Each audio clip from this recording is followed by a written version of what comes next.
राधे राधे। क्या हुआ जब श्री कृष्ण ने देखा प्रथम बार दर्पण? एक बार श्री कृष्ण अपने ही घर माखन चोरी करने गए।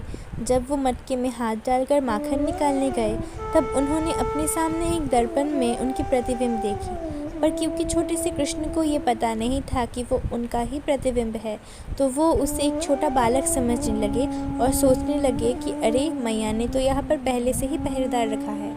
फिर वो अपने ही प्रतिबिंब से बातें करने लगे। उन्होंने कहा कि देख, तू मैया से कुछ ना बताना, मैं तुझे भी माखन खिलाऊंगा। और ऐसा कहकर उन्होंने माखन का एक निवाला उसके मुंह के सामने पकड़ा और देखा कि उसके हाथ में भी एक माखन का मटका है। तो फिर कन्हैया ने कहा कि अरे, तू तो मुझसे भी बड़ा चोर निकला।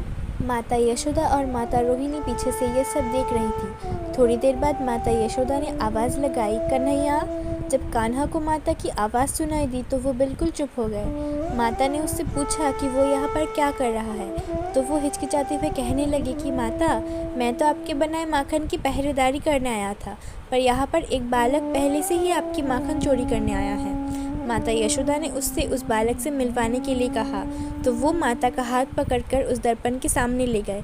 माता ने अपने नन्हे कान्हा को अपनी गोदी में उठाया और कहा कि अरे लाला, ये तो दर्पण है, इसमें तेरा ही प्रतिबिंब दिखता है। तब भगवान श्री कृष्ण समझे कि वो जिसे एक बालक समझ रहे थे वो तो उनका ही प्रतिबिंब है, और कान्हा ने पहली बार स्वयं को देखा।